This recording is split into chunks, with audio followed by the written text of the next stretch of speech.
奔驰和宝马它们的质量呢，到底谁好谁坏？老吴从事汽车维修这个行业整整21年了。今天呢，我站在一个很中立的角度给大家做一个评价啊。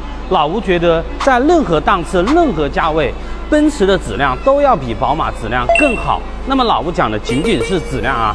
评论区其实有很多杠精一直在跟老吴说，他们家里有一台宝马，20万公里没有漏油、没有漏水、也没有烧机油，没有任何毛病。其实我想告诉大家是，我们说的故障率是指概率啊，我们说的概率啊，一定要经历维修成百上千台车辆，我们才能说一个比较。其实最简单的是啊，大家都知道啊，不管是老款还是新款的宝马，那么它总有几大通病。例如老款的宝马基本上都会漏油、漏水、烧机油，那这种概率没有100%啊，老吴觉得可以达到70%。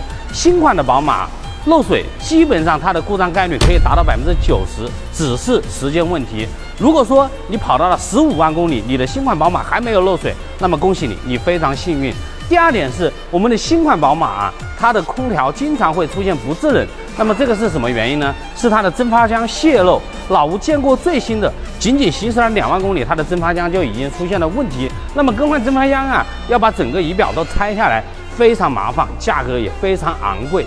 这就是一个血淋淋的教训啊！这是一台新款的宝马740，搭载的是这款 B18的发动机，就是因为漏水啊，没有及时停车，所以导致发动机的温度过高，从而导致发动机彻底损坏。我们需要进行一个大修处理啊！大家看一下这台发动机啊，大修起来价格非常昂贵。反观一下奔驰啊，不管是老款还是新款的奔驰，老吴可以说出来的通病实在是不多。那么大家也看到老吴很多视频啊，基本上老吴从事奔驰啊，从老吴手上过掉的总有几百上千台。那么整体的故障率呢，其实很简单啊，新款老款它的节温器都比较容易损坏。另外一点，很多奔驰啊冷车起来的时候哗啦啦的异响，那么它的链轮也比较容易损坏。还有少许奔驰会出现漏油。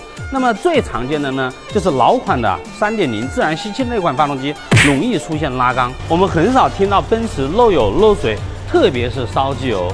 那么从这个情况来反映，奔驰整体的故障概率比宝马要低很多。那么其实老吴单纯讲的是质量，那么质量奔驰比宝马好很多，但是老吴并不认可别的奔驰会比宝马强。那我们评价一台车的好与坏，那么其实它有很多方面啊，不光是质量，还有它的底盘调教，还有它的操控性，还有它的舒适性，还有它的用料。老吴觉得宝马的整体底盘质感要优于奔驰，并且宝马的操控和它的提速性，还有它的变速箱换挡的平顺性都要好于奔驰。